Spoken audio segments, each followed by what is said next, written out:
Hello everyone, welcome back to our channel. So on welting these our let's say chunky shoes, initially we had already wrapped the first insole. We have a video on that. You can just scroll down, or if you want a video on it, just let me know. I am going to send the link to you. After welting it, like in the previous video, there were so many excess if you notice. So what we did here is after, will I say, wrapping the welt with your soft leather, don't forget, with your soft leather, you are trimming it, like not really trimming, you are cutting this excess with your cutter. Can you see? Can you see the process of, will I say, cutting it? Cutting it will help your insole like rest on the on this sole properly. Do you understand? When you cut it and you have finally lasted your shoe, it will rest on this is it an insole? Yes, it will rest on this welted insole properly when you cut it.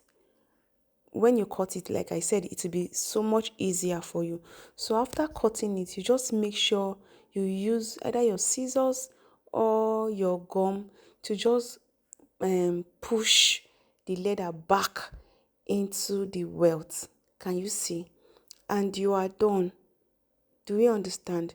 Now the next thing for us to do now is to go ahead into the second welting process. This shoe has a two welted form. This is the second welting process, and we are using a cotton sole for it. You can go to the shoemaking store to just ask how much is sold around you. But first, you have to note that you need to, cotton soles comes in different sizes. Do you understand? They come in different sizes. So I would suggest you go with the last you are using or a measurement tape just to be sure that you have gotten the sole accurately. The funny part of it that we almost didn't use this one because it was not like up to the length we wanted, but we were able to just, will I say, manage it a little to just get what we want. Now we applied our gum on the cotton sole.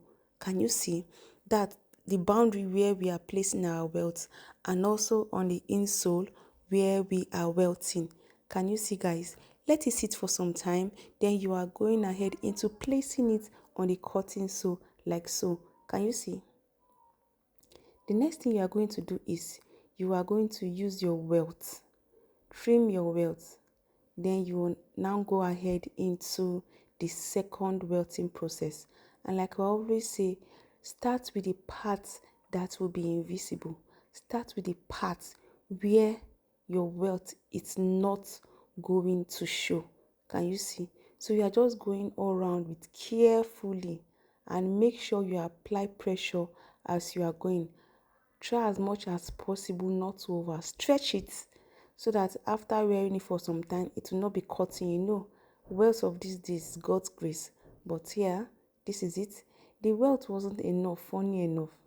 So we had to replace it with another one. But this is it.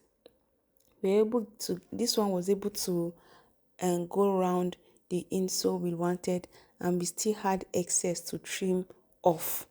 So this is the second welting process.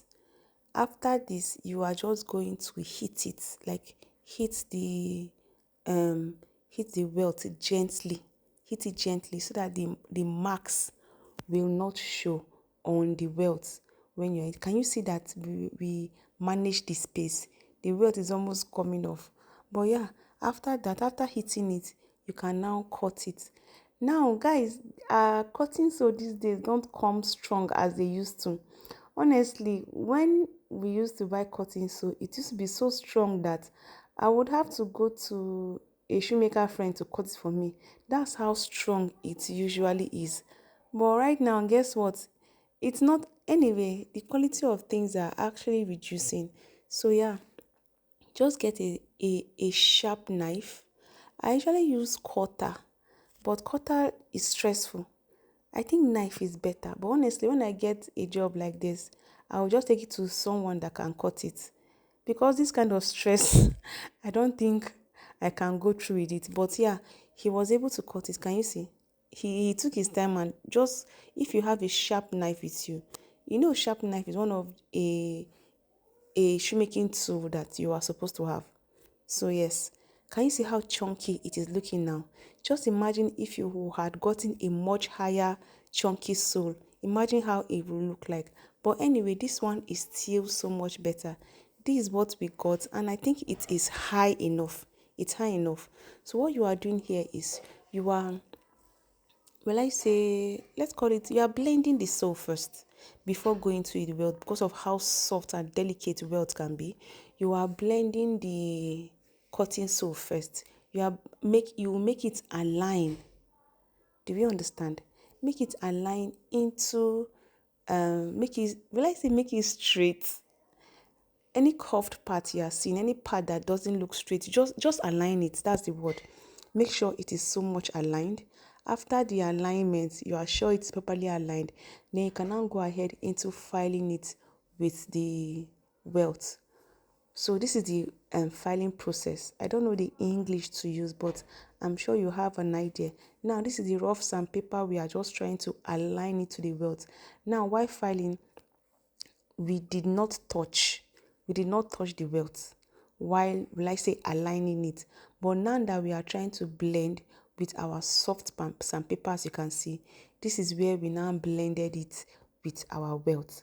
Like I said, welt is such a, will I say, a tiny strap that you need to be extra careful when dealing with it. But yeah, this is basically how you can get your chunky shoe. People use it for derby shoe. This is the reigning sole right now. So yeah, that is it for our chunky shoe making. This is the last process of it before you can now go ahead into lasting your shoes. But guys, I don't make shoes like this often. I think I just dwell with school shoes, sandal, half shoes, the regular footwear. I think my main business is just school shoes, so I can't give you a full tutorial on how that full shoe was made, but at least the creating of the insole, I was able to make a video of it for you guys. And I hope you really enjoyed it. I really enjoyed it too. So yeah, thanks for watching. This is the end of the video, and this is how building our chunky shoe looks like. Thank you for watching, guys. I truly appreciate, and bye.